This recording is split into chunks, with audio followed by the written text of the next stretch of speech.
That is Sunglasses at Night by Corey Hart. Well, have you ever wondered why sunglasses can make you look so cool or so hot? It's a great mystery that may have been solved by a British academic, Vanessa Brown, who is a senior lecturer in art and design at Nottingham Trent University in the UK. She's about to produce a book on the subject, and Vanessa Brown is with us. Vanessa, thank you for joining us. You're welcome. Lovely to be here. Why are sunglasses cool is a question we probably all asked and then forgotten about. But why did the question stick with you? Well, I've always been interested in how everyday objects can reveal things about the culture, and I was a student looking for a subject to do my PhD on, when a funny thing happened to me. I was on my way home from decorating my new flat, and I pulled into a supermarket in the car. I was all dressed in scruffy decorating clothes, had paint in my hair, no makeup, just looked a state, basically. I thought I needed a pint of milk before I went home, so I kind of just quickly was going to dash in, and I realised that as I opened the car door, I absent-mindedly had grabbed my sunglasses off the dashboard and put them on. And as I was walking over to the supermarket, I wondered why I'd done that, because it wasn't particularly sunny, and I really didn't have very far to go either. But I kind of thought, and I realised that I somehow felt slightly more dressed or slightly more presentable or something. But I caught sight of my reflection in the supermarket window, and I actually thought, I look all right. I actually maybe even look slightly cool now that I've got these sunglasses on. And of course, whether I did or not is highly debatable. But the thing is, I managed to convince myself that I looked okay because I'd added the sunglasses, and then after that I just started really thinking about it and what they meant, and started looking at the way other people wore them and how they were used in images, for example, film posters and things like that. And I just thought, there's so many sunglasses everywhere where they're not needed. There must be something really interesting to sort of discover about that. Wow. Mm-hmm. Okay, well, it is a true thing, isn't it? I mean, we do think sunglasses are really cool. Why? Why do these things that cover a big part of your face, why do they look cool? Well, I mean, there's all kinds of answers to that, and that's why I found out writing my book, that it's not a simple case of there being one answer to it. One of the things that's really fascinating is the number of cool people who historically were known for wearing sunglasses. So characters, subcultures that we think of as cool, for example, the black jazz musicians of the 1940s and 50s, they were among the first people to wear sunglasses indoors at night, for example, and people like Miles Davis, it was a trademark of his. Also, I found, going back even further than that one of the first little subcultures that the word cool was used to describe was some fighter pilots, German fighter pilots in the First World War, and they obviously wore goggles, which are sunglasses are derived from, the aviator style. And they're not remotely cool, are they? The original ones, the big things you stick up, they're like two glasses they stuck on your head. Yeah, well, and I think when you look at the history, it's quite interesting, because although they had kind of heroic connotations, they didn't really become fashionable until it was possible to engineer them much more light, much more kind of suitable to the face, and more like jewellery, more like casual fashion. So there was definitely a lot of people saying, we've managed to make them much lighter and much more fashion conscious. But essentially, the power and the modernity of those fighter pilots, I mean, imagine how heroic, how amazing they must have seemed. And the other thing was that they were known for being rule breakers in the army. They weren't trained soldiers, they were like mechanics who were drafted in to fly these things. So there were only people crazy enough to do it. And you really had to have a cool head to do it. You had to, hold your nerve. And that, so there was them, and then you've got people like Andy Warhol, who apparently was buried in his sunglasses. and the way they all went on at the factory and the Velvet Underground and so on. So one of the reasons we think of them as cool is because we connect with these historical precedents, and of course all the Hollywood celebrities who would have been wearing them by the 1940s and 50s. And perhaps another reason, though, is more to do with the fact that they do cut off your eyes, and that obviously your eyes are a big shower of your emotions, insight into your soul, your insecurities, any little anxieties you might be feeling. So covering that up gives you a kind of instant advantage, instant composure. Yeah, well, look, you told my producer, and this is the interesting point here, you told my producer that they were once seen as a sign of weakness, glasses. You wore them because you needed to. But that's but that, of course, is not thought of now. No one thinks that because you're wearing sunglasses you've got weak eyes or you're a lesser person. No, and in fact, anybody who's in the public eye, for example, musicians who might have sight problems, they're often given a pair of sunglasses as a way of kind of, covering their kind of sight issue, but also making them have that kind of mystique. So that's changed massively. But I think that again is one of the reasons why it took quite a long while for them to become fashionable. I mean, they were around. You could get something like sunglasses, a long time before they were fashionable, and they were sold in large numbers, in fact, in the 1920s, but you don't really see pictures of people, fashionable images of people with sunglasses until the late 1930s, and then beyond, after the Second World War is when it really sort of took off in popular imagery. It has changed a lot, though, hasn't it, Vanessa, the view towards sunglasses? They were seen as almost being menacing. I got pulled over by a police officer in California once, and he was wearing those mirror sunglasses, and he looked really scary, right? But it's more scary to actually see someone looking at you angrily with their eyes than actually not, than seeing sunglasses. It depends, who you are in relation to them. If you're wearing a pair of sunglasses as well, then, you're both on an equal footing. But I don't know, I think in certain situations, if you can't tell what someone's thinking and you already feel a little bit nervous, a little bit maybe, at their mercy, I think that doesn't help. One thing that I do think is interesting is whether sunglasses will stop being cool. And usually when I'm talking about sunglasses, there's always somebody who sort of says, oh, I don't think sunglasses are cool. You must be talking about 20 years ago or something. And I think it's being cool is one of the things that is also an interest of mine in general. And I think obviously one of the main ways is to reject other people's ways of being cool. So saying that what someone else says is cool isn't cool is a way you can make yourself look cooler than them, even though you might be claiming not to be interested in cool at all. So I think there are some people who think that sunglasses aren't cool anymore, and that they, maybe it is because they've been sort of overexposed. I mean, we have had decades of them being used to signify that way. In fact, I read a member of a band that's kind of famous in the UK at the minute, saying, we don't try to be cool, we don't come along in leather jackets and sunglasses. And so it is, in a way, sunglasses are associated perhaps with trying to be cool in certain situations now.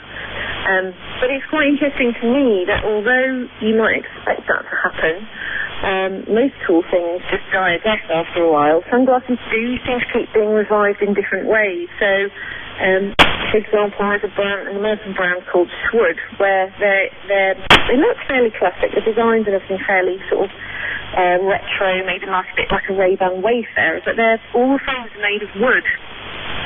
And they're made of wood that has a story, so they might be wood from whiskey barrels, from some artisanal whiskey, from a sort of forest tree, or skateboards of some famous skateboarders or something like that.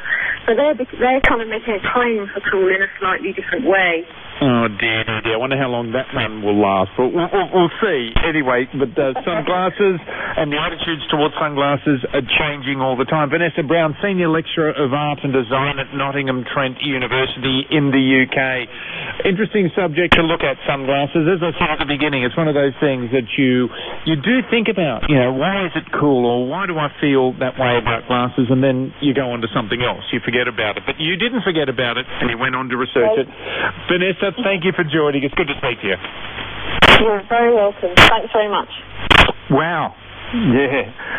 Sunglasses. So maybe that's why they were cool. They were very uncool last time. A little while ago they were considered uncool to use sunglasses because your eyes weren't really all that strong. Well, it's changed now. They're so cool. People wearing sunglasses at night, as the song said, when you really don't need it. We occasionally here at Radio Australia get the really cool people coming in wearing sunglasses when it's overcast and inside and fairly dark because they just want to look cool.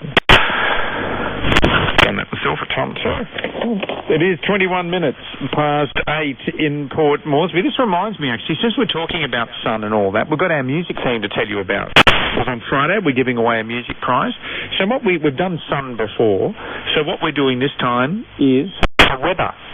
Give us a song to do with the weather, and you could win yourself a music prize. +61 427 727272. Email on air at radioaustralia.net.au. Weather. A song about weather.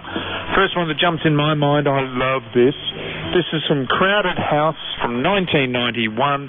It's as obvious as you get when you're talking about a weather song. It's called Weather With You. Coming up, we're going to talk to a hugely successful Australian athlete, just become world champion. Singing stormy weather at 57 Mount Pleasant Street. Well, it's the same thing, but everything's different. You can start to sing, but not the dream.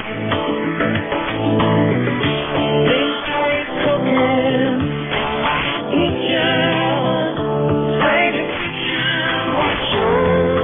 Do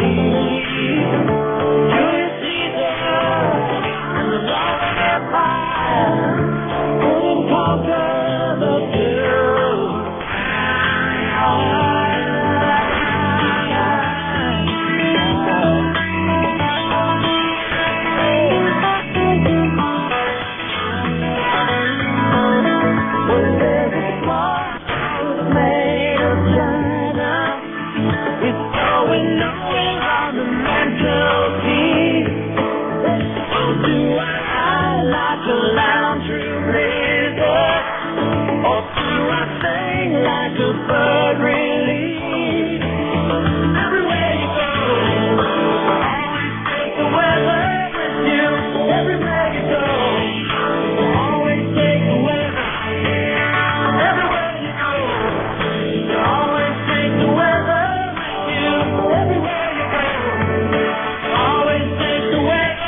you, Crowded House. That is our music theme for Friday. You could win yourself a music prize. Send in your favourite weather song, +61 427 727272. The Great War, the conflict that marks the birth of the 20th century, and we're still living with the consequences.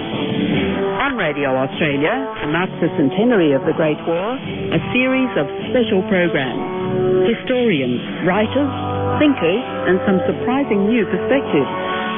World War I, memories, perceptions, and 10 critical questions. Friday, after 10 a.m. Phnom Penh time on Radio Australia. And that's where you are. This is Radio Australia. Phil Cathcart with you. Thank you, Desley. It is 26 minutes past 9 in Honiara. We have been talking over the last 4 weeks about the Soccer World Cup. Australia did okay. Didn't get out of the group stages, but, you know, we kicked a few goals, and we certainly didn't shame ourselves. But there's another kind of World Cup where Australia did very, very well indeed, and that's wheelchair basketball. We beat the United States. We have won the world title. We retained the world title. We've been good at this for some time. Now, the Australian wheelchair basketball team's coach is Ben Ettridge, who joins us now, fresh from getting home from the airport. Ben, how are you? Yeah, a little bit dusty, but not to be unexpected after a long 2 weeks, and then a couple of days of celebration and a long flight home. Yeah, well, congratulations to you, my friend. How are the team going? Yeah, look, they're in great spirits. It's one of those things that you put so much time and effort into, and there's a lot of relief when the final buzzer sounds that you've got what you've worked your heart out for. So the boys were very relieved and happy, and then of course the celebrations kicked in as they sort of settled in. Okay, where did this happen? Where did you win the championship? We're in Incheon, South Korea. Yep. So it's just outside of Seoul. So we were there for the 2 weeks, and look, it's not unfamiliar to us. We were there last year or before London for a qualifying event. Look, it's a familiar stomping ground for us. And it's a good place to celebrate too. Yeah, no, it was good. The boys did behave themselves, but there was a few sunglasses and hats pulled down very low as we boarded the bus at 7:30 in the morning the next day. So, yeah, but they had well deserved. I couldn't imagine playing wheelchair basketball, you know, controlling the ball and the wheelchair at the same time. I can't even control the ball. It must take quite some time to sort of get coordinated. Yeah, well, if you imagine you've got this vehicle underneath you that can go any direction at any time, and then combine that with the skill of a regular basketball game, which is a 360-degree sport. There's stuff going on all around you. I think you've got to try and measure yourself and put the ball through a hoop that's 10 foot off the ground. So it is something that we work very, very hard at, and the boys, put in a lot of time and effort to get themselves to an international standard. So it's one of the greatest sports you could ever watch or even play. There's recreational levels of it as well. Yeah, there must be a bigger risk of injury. You've got all these vehicles all around you, people charging around and darting. Do you get many injuries from crashes?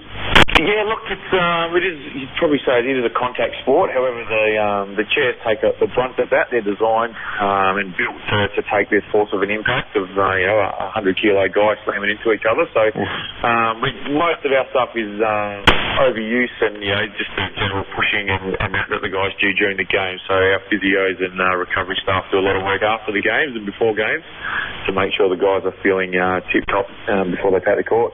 What does playing a league sport do? There must be some stories there of people who have got disabilities who are probably feeling the whole emotional turmoil that you would feel in that case. It must be quite restorative for some people.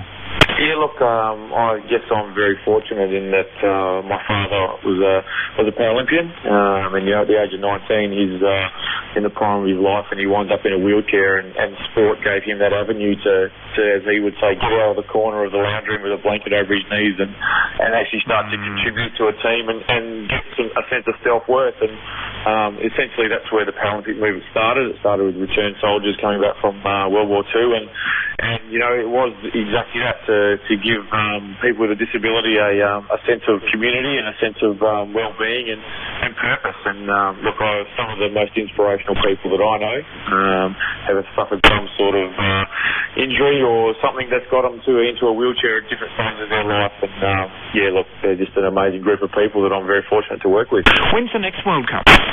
Next World Cup is in 4 years, so biannually we have the Paralympics and then the World Cup in the 2 years after. So we've got our sights firmly set on Rio 2016 now. That was the discussion in the arenas afterwards.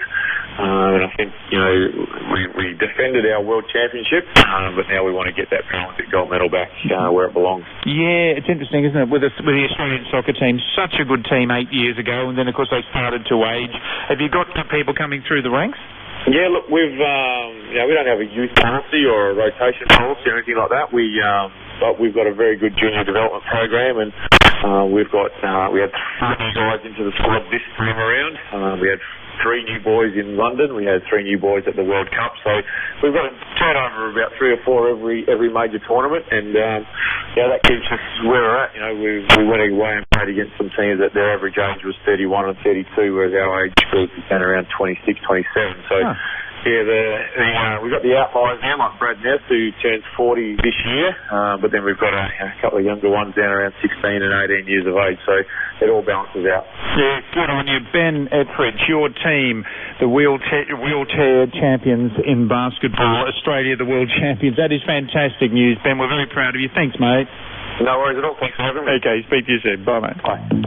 The best of Radio Australia is online, so you can catch up and listen again. Anti-HIV drugs basically stop the virus from replicating in the body. So when a person goes on treatment, the levels of virus in blood decrease dramatically and their immune system recovers, and that's why they no longer get sick. RadioAustralia.net.au. And in fact, people that take anti-HIV drugs now have a normal life expectancy if they start the drugs at the right time. And one of the bright spots is that some people have good antibody responses to HIV, the so-called broadly neutralizing antibodies. What's that about? That's been a very interesting discovery which is going to, I think, have a big effect on vaccine research.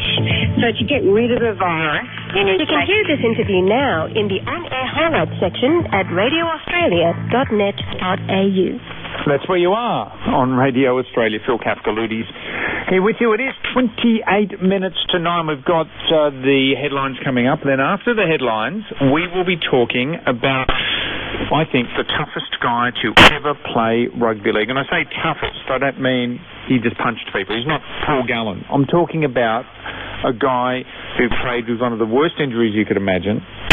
He went on the field without telling anyone how badly he was injured, played, captained his team, risked making the injury worse, obviously, as you would, and then won the grand final.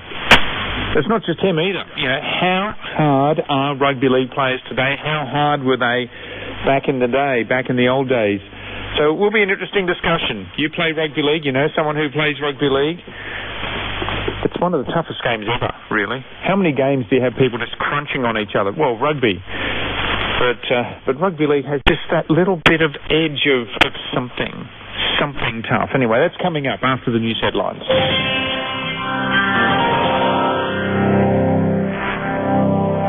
I'm Phil Kafkaloutis. This is what is leading our news. Israel says it has no choice but to step up operations in Gaza as attempts to introduce a ceasefire in the territory have faltered. A fresh wave of Israeli airstrikes came as Palestinian militants continue to fire rockets and missiles on Israel.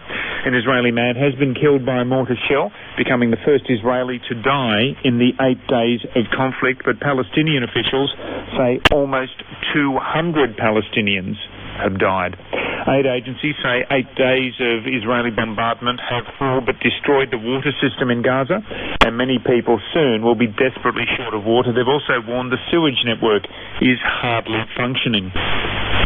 Hospitals in eastern Afghanistan province have been swamped with victims of a suicide bombing that's killed at least 89 people. Most of the bodies recovered from the market in Afghanistan's Paktika province were women and children. Security sources say a suspect who was being pursued by the police failed to stop when he was challenged at a checkpoint, driving his vehicle packed with explosives into the crowded public space. Egypt's ambassador to Australia is continuing to defend his country's legal processes, which have led to the jailing of Australian journalist Peter Gresta and his two Al Jazeera colleagues.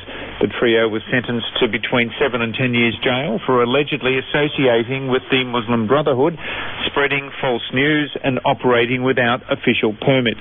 Their imprisonment was met with widespread outrage around the world. And several Indigenous ancestral remains are to be returned to Australia from Germany. The Australian government says the repatriation of the remains of an Aboriginal person from a university hospital in Berlin to Western Australia is the result of many years of cooperation between the parties. The Charité University Hospital will also be returning 13 ancestral remains to a community in the Torres Strait. And the first study of homophobia in Australian sport has found an overwhelming majority of gay people are subjected to verbal slurs and abuse. The study's early findings have been released in the wake of the statement by the Olympic champion Ian Thorpe that he's gay. We'll have more news for you coming up in about 24 minutes or so from now.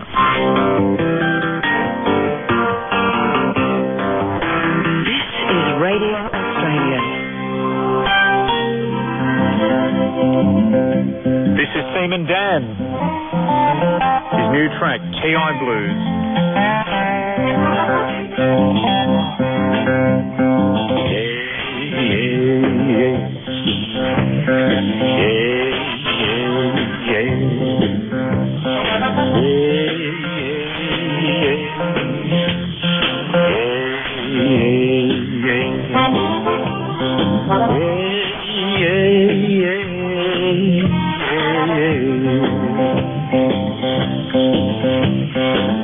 I've been to Queensland, I've been to New South Wales.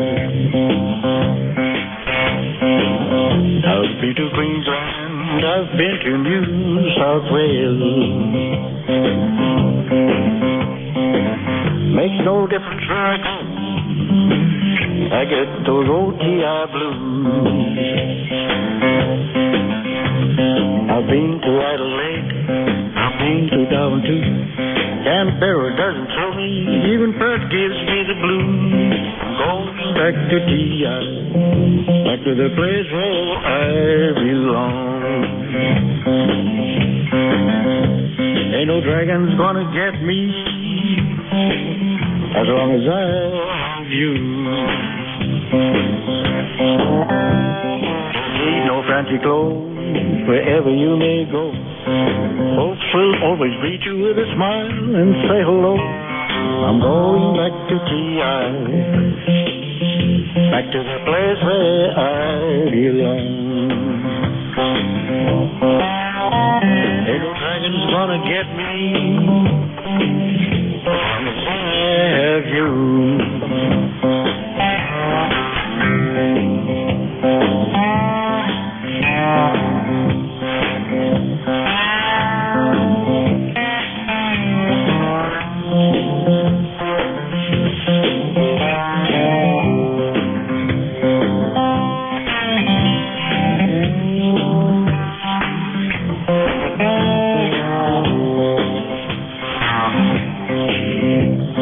I've been to Adelaide, I've been to Darwin too.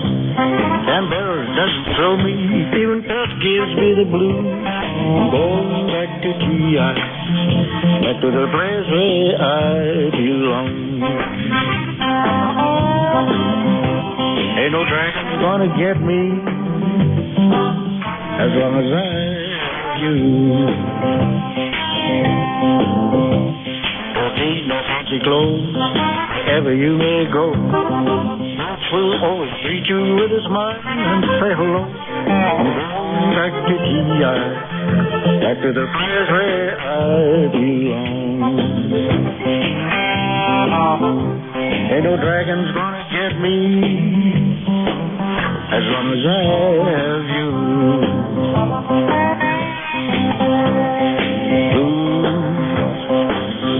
Stay away from me.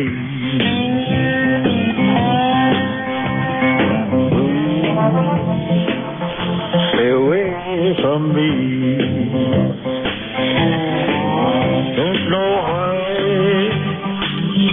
never let me down. Hey, hey, hey.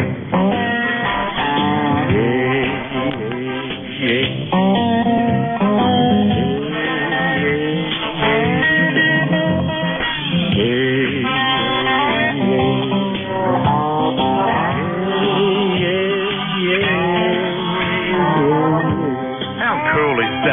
Seaman Dan, the Torres Strait, TI Blues. Go on, you Seaman Dan. I'm going to play a bit more of him. I think he's just sensational. Now, the time is 22, the top. 22.9 in Moresby, 22.8 in Palau, 91.5 in Karor. Phil Caskaludes with you. When I was a little guy, I heard a story about a rugby league player who played a grand final with a broken jaw. And he was the front row fullback, which meant he had to pack his head down into the scrum, clashing heads with the opposite side. And this was in the days when the scrum actually meant something. You had to win the ball, so punches were thrown. Yes, he went into that with a broken jaw. The guy's name was John Sattler, and his team, the Rabbitohs, won that grand final over Manly. It was in 1970s. Players are pretty tough today, but are they that tough? Well, John Ellicott set out to find out if they are. His research has led to a book called Uncommon Heroes, the Hard Men and Raw Talent That Built Rugby League. And John joins us now from our Sydney studio. G'day, John. Good morning, Phil. How are you going? Good. Well, Sattler in that 1970 grand final must set the benchmark for toughness. I think so. I think when he came off the field, the quote was that his jaw was swinging like a rusty gate. But he went on the field without telling anybody that he had broken that jaw. Well, it actually wasn't. People say he'd broken his jaw. It was broken for him by a Manly player who King hit him. So there's a lot of legend about that the guy who did that sort of had to live with that for quite a while. And who did it? Who broke his jaw? Do you remember? His name was Jim Bucknell, and he ended up playing in North Queensland. But in those days, nothing was done about these things. They were accepted as part of the cut and thrust of a heavy grand final or whatever game. And the same sort of toughness was shown in the Foley Shield or the Mar Cup, which I've written about in the book as well. But because there were no cameras in those days, obviously, focusing on everything that the players did, there were TV cameras, but none of the kind of coverage we have now. So in the 1970 grand final, he was able to sort of get away with it. Yeah, it was a tough time. I remember a commentator that some of you listening to us might remember. His name was Rex Mossop, who used to say incredible, very silly things on air. He just used to mangle the language. But he also said there's nothing wrong with a bit of biff. A bit of biff is what makes rugby league rugby league. Is it still like that? I mean, you've got players like Paul Gallen who, they'll go thumping people. Yeah, look, I think everything's much more controlled these days. I think the old biff was a bit more severe, but people kind of accepted it. And now there's so many things that are unacceptable, they're quickly sort of trounced on or exposed. So it's good to see a bit of fierce play, but the sort of the biff really has disappeared. So you won't see many more king hits, just the occasional lunge or bite or squirrel grip, perhaps. My hero, when I was a kid, my hero was Keith Houghton, who played for Balmain and he played for Norths. And I remember watching him run up the field once at the Sydney Sports Ground. It was 1975, I was a kid. And he got whacked by this huge front row forward who punched him in the head. His head flew back. I thought it was going to fly off his body, but he kept running and scored. And years later, I wanted to meet this guy. Thinking, what a genius. And he went, he really suffered brain damage. And one of the good things about cleaning up the game is you're probably not going to get as much of that. No, that's definitely. Now you've got experts on concussion and all these things anyone who gets slightly hit these days is immediately off the field. So the whole era has changed. The whole psyche of policing or refereeing the league has changed. Like some of the people that I wrote about in the Mar Cup story, which is a regional cup in New South Wales, one of the blokes' nicknames was Stiffy because of he often invoked the stiff arm to people's heads when he was playing. So even people got nicknames for doing these kind of things. Oh. Well, what is toughness in rugby league? Some might say, if you remember Wayne Pearce, who was a kangaroo lock, his ability to just keep going. He did a Rocky, every time he'd be knocked down, he'd get straight up again. He just would not stop. That was pretty tough, but it was a different kind of toughness. Yes, they were. Look, they didn't train as hard as they do these days, but they seem to have greater endurance, and they didn't get as injured as badly as they do these days. They didn't have as many of the smaller injuries. Players seem to come down with ACLs and all these type of things now, but they seem to have, because I think a lot of them did labouring jobs, they built up unique toughness from hard work, not in the gym. So what I found was that they were fairly grounded players, those people in the from the 20s up to the 80s. They worked several jobs, or they'd come off farms, or they'd come off a labouring background. So they're quite tough competitors, and they had a tenacity. And there was also some great fervour. That club fervour was just almost monstrous. In terms of Wayne Pearce, of course, you had barrackers like Laurie Nichols, who I've written about, supporting the Tigers. The fans were crazy. They just lived for league, and league dominated the psyche. You didn't have all these other sports which have been sort of invaded the league territory these days. So league was everything, and whole country towns would travel to another country town to watch a league game. In terms of the mark-up, and up in North Queensland, the Foley Shield was just huge. Innisfail had travelled down to Townsville, or Mount Isa had come to Innisfail, and the competition was exacting and exciting, and the fans just loved it, lived and breathed league. And there was a place like Innisfail, the only game they played was league, and even with all the migrant families that came there to the sugarcane farms and everything, they quickly dropped soccer and took on the moniker of league as soon as they came to the area. It was just a dominating sport.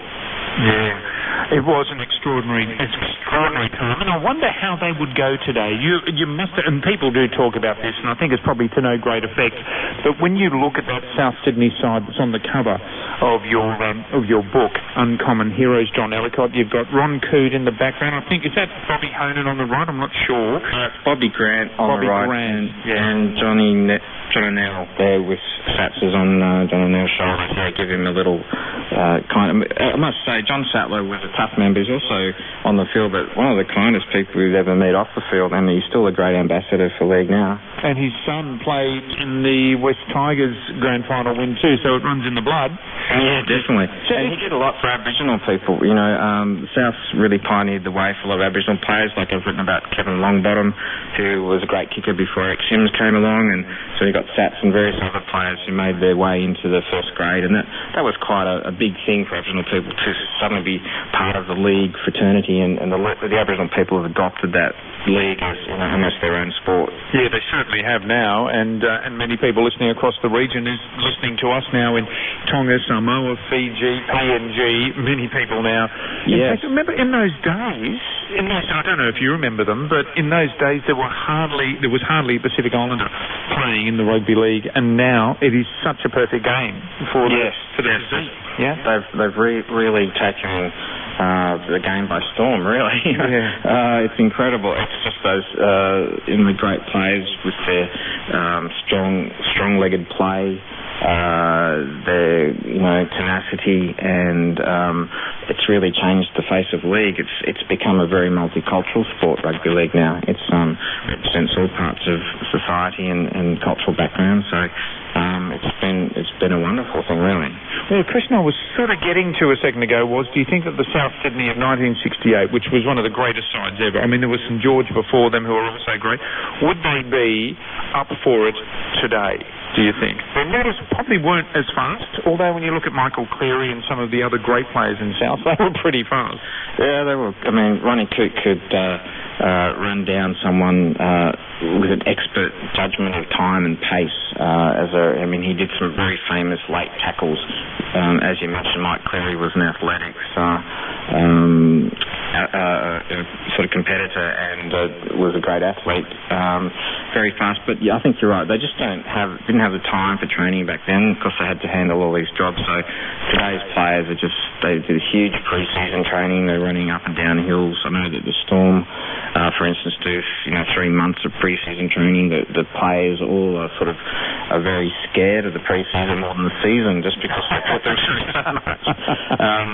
I don't think they would have been as fast, but look, it's hard to say because the cameras weren't really. Of course, we have this great media monitoring of league now. You can always feel, you get a greater view of today's players, but because there's little footage of players, close-ups of players playing in the older days, it's hard to actually line it up. But I'd say yes, that definitely the modern player probably be a bit swifter. Yeah. Look, we have to go soon. Your book is Uncommon Heroes: The Hard Men and Raw Talent That Built Rugby League. John Ellicott we're speaking with, who is the author of the book. You talk about some of the players who were around in the 1800s, but also, rugby, 1900s. The late 1800s, people who were born in the 1800s, that's right.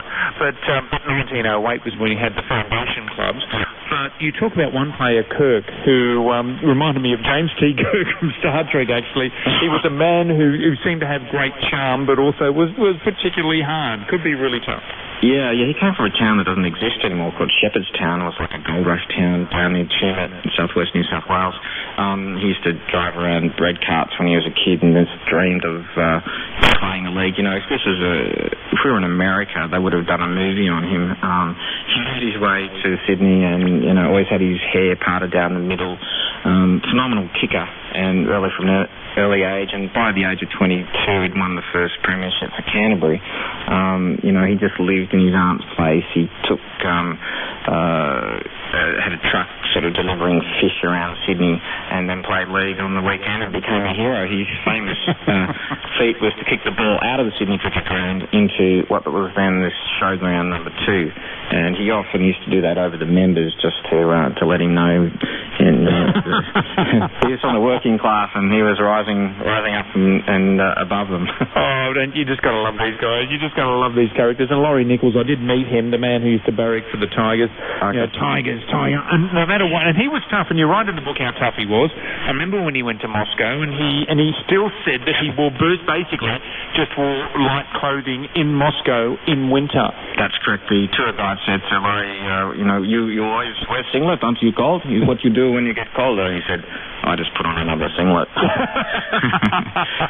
but he wore that in through the snow and the ice of England, following the Kangaroos. He paid his own way. He just wanted to go over there and support the Australian team.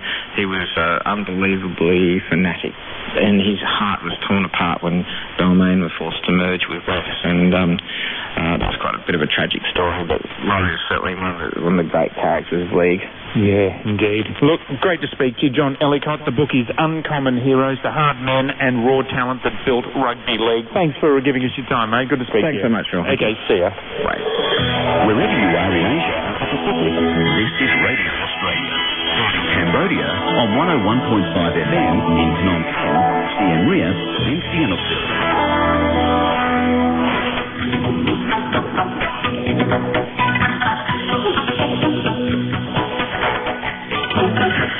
The weather. That is our music theme on Friday, weather. So send us a song to do with weather. You could win a prize, +61, a music prize, +61 427 727272. You know what? We'll give a music prize. We'll also give this book away, on Friday. John Ellicott, Uncommon Heroes: The Hard Men and Raw Talent That Built Rugby League.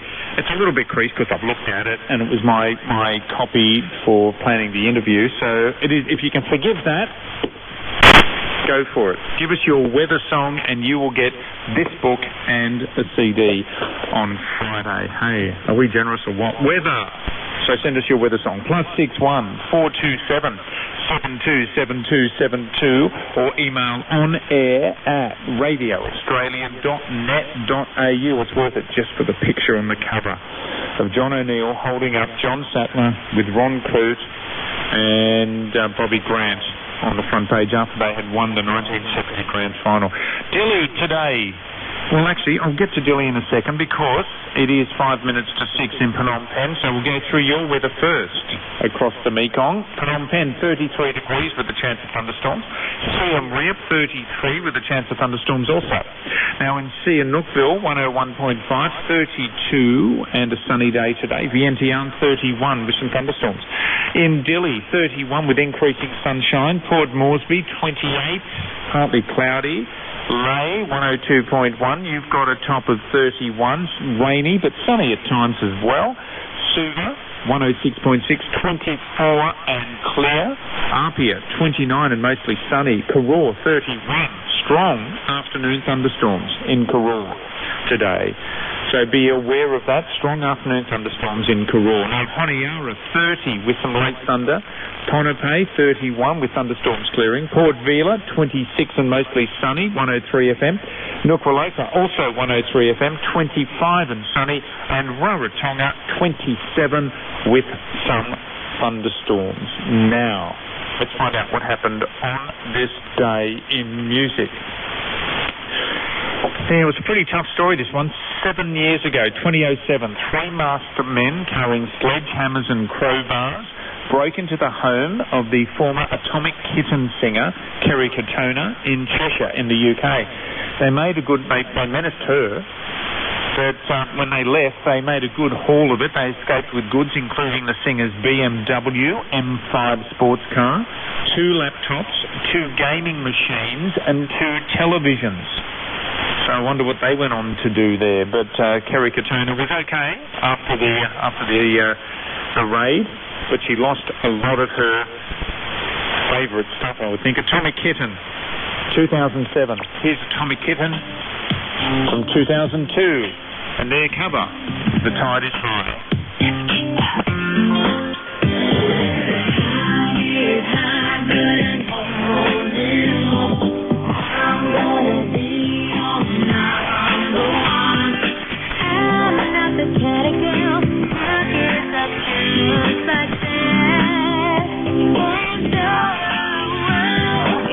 The things you do that even hurt me bad, but I know you do the things you do to me.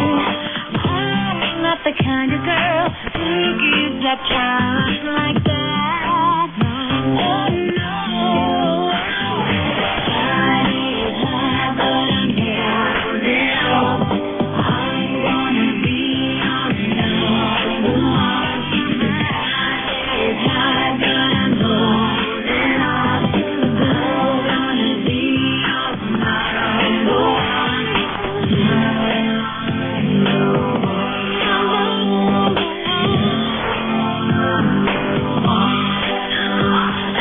Every girl wants a piece of you, but I wait right here till it's my turn. I'm not the kind of girl who gives up just like that. No, it's hard, but I'm holding on. I'm gonna be your number one. It's hard, but I'm holding on. I'm gonna be your number one.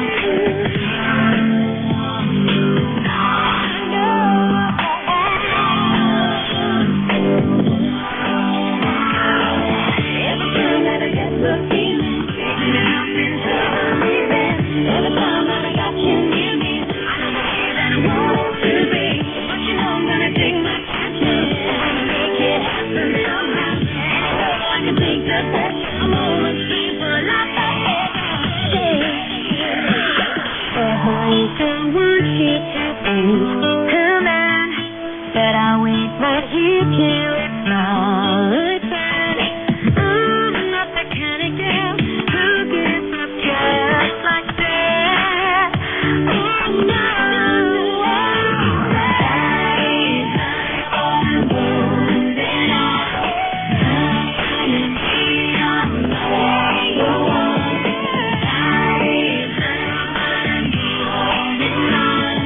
I'm gonna be your number one. Turner with Atomic Kitten from 2007. It was 5 years later on this day that her house was invaded. She lost her BMW sports car, 2 laptops, 2 gaming machines, 2 televisions. Ah, dear, dear, dear. Well, coming up after the news, we will be looking at comments by Rupert Murdoch, who says that Australia should open its doors to people who want to come.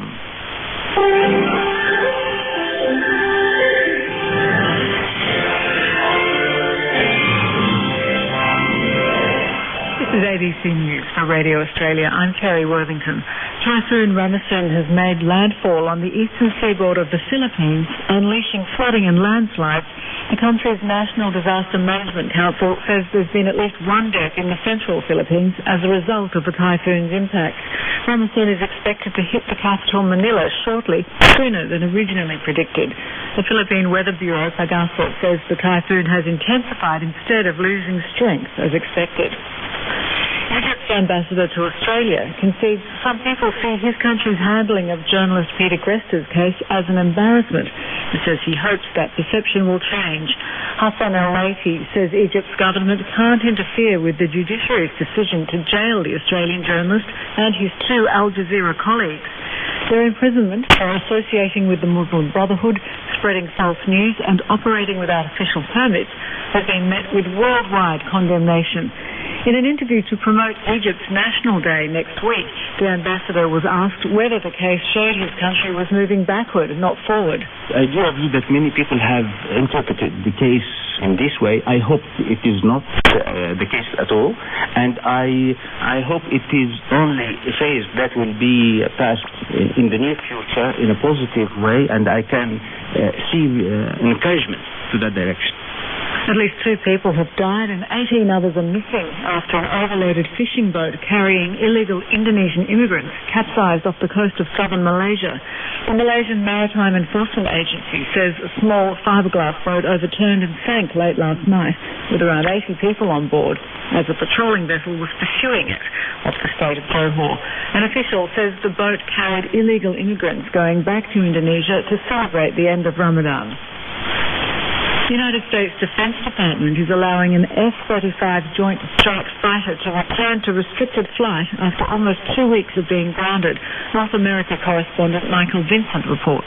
US authorities say they still haven't determined the cause of a fire on an F-35 last month, which led to the grounding. But the Pentagon says it's now prepared to allow the Joint Strike Fighter fleet to resume limited flight. Spokesman Rear Admiral John Kirby. We're actually glad for the news today to be able to get the aircraft back in the air, even if it is limited. We fully expect to work our way through this problem and restore the aircraft to full operational capability in the near future. Australia's paid for 72 F-35A strike fighters. The ceremony to celebrate the first jet rolling out of the factory is due to go ahead next week. Michael Vincent, ABC News, Washington. Papua New Guinea's National Court is expected to hear arguments today about whether the process of closing down the anti-corruption body Task Force Sweep can proceed. Task Force Sweep obtained a court order 2 weeks ago stopping the PNG government from suspending the team. The matter is due before the courts again today.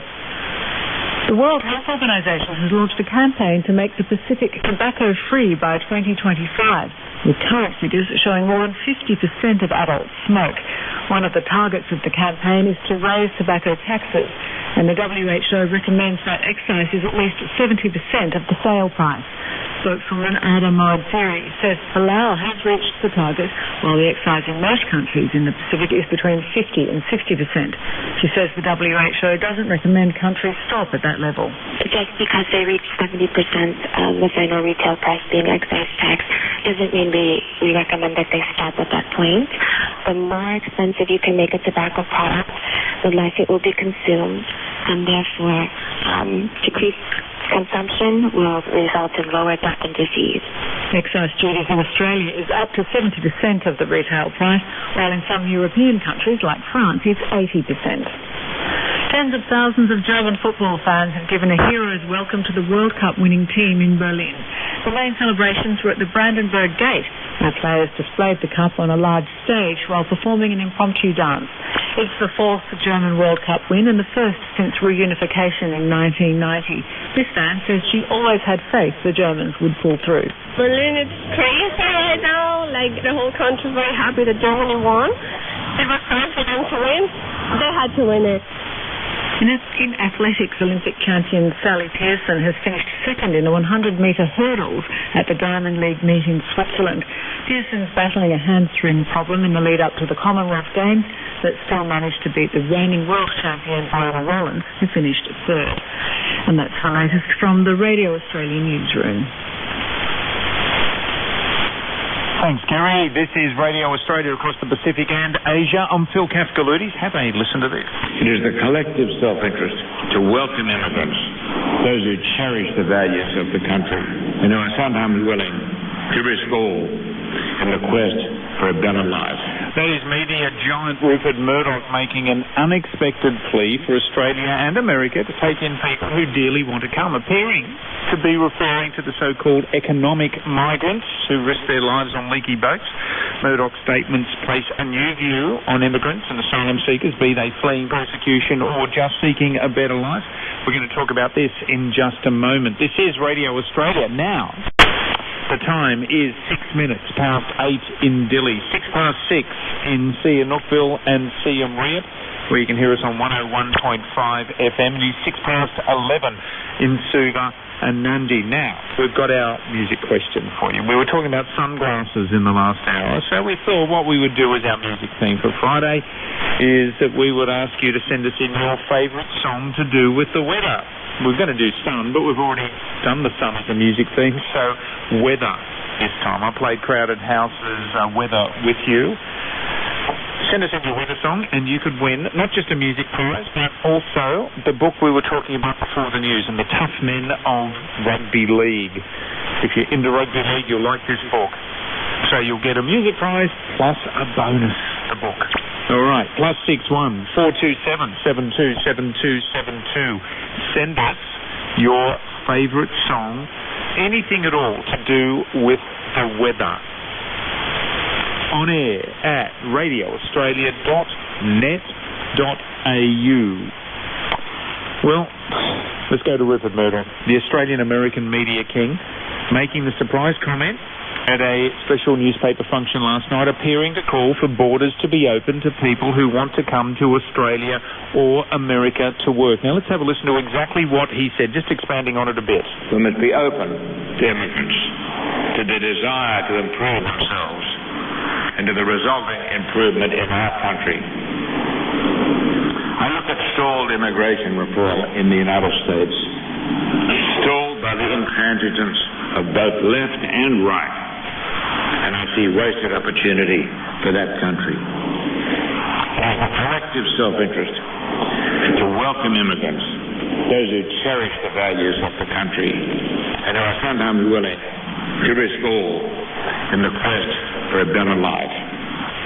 Rupert Murdoch speaking in Australia last night on the 50th anniversary of the launch of the Australian newspaper. Well, Scott Birchall is a senior lecturer in international relations at Deakin University. I suggested to him that in Murdoch's statement, he must have been referring to people who came by boat. Well, that's the implication, I think, but it flies in the face of both the prevailing political climate in Australia for the last decade or so, as well as the approach that many of his newspapers in this country take, which is to exhibit hostility to asylum seekers in particular, and a general sense of xenophobia or fear of foreigners, which has been exploited for political purposes by parties on both sides of the House.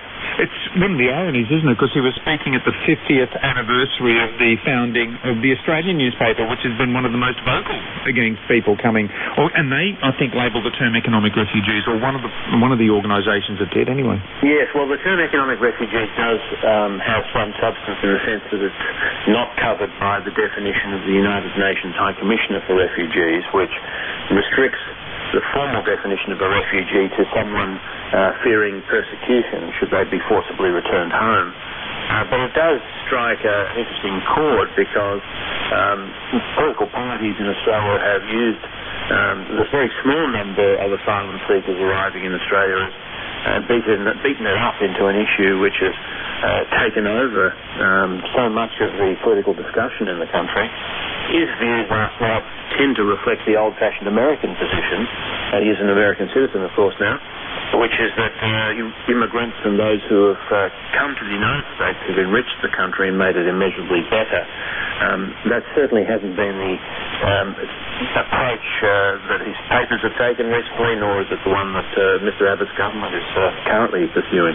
And that's a really interesting point, because obviously being an American citizen, part of his thoughts would have been about the recent stories, the recent influxes of people who are coming over the border from Mexico. This has been happening for, 40 years or so, and Puerto Rico, of course, but it's been big news recently. Yes, the illegals, as they're called, make up a very significant proportion of the working population in California, for example, where the numbers are somewhere around 2 million, or estimated to be around 2 million. And these are people who perform very important functions in the workforce, doing domestic labour and issues and work that many Indigenous Americans wouldn't do. But it's interesting, if you look at the speech last night, he talks about there's a caveat on his claim to invite to open the borders to immigrants, and that is they must share our values. And that's a kind of open-ended qualification to the idea that anyone can come. We're not quite sure, because he doesn't elaborate what those values might be, but presumably they're not the sort of values that were on exhibition in the phone hacking scandal that his own company was center of in the United Kingdom. That's a good left hook there. It's also interesting, though, that there's been a lot of calls from big business for borders to be open. It's interesting that there haven't been a lot of calls from big businesses to open borders like this. They want workers, they want talent, they want more people to buy their goods, but they've been silent. Yes, we've had a policy for many years of a business migration program, which has allowed people to come to this country if they have a sufficient financial backing behind them. But the business community has been very quiet. I'm not sure whether they're just politically intimidated by the climate in Australia, or whether they don't regard the importance of growing the labour force and therefore lowering the price of labour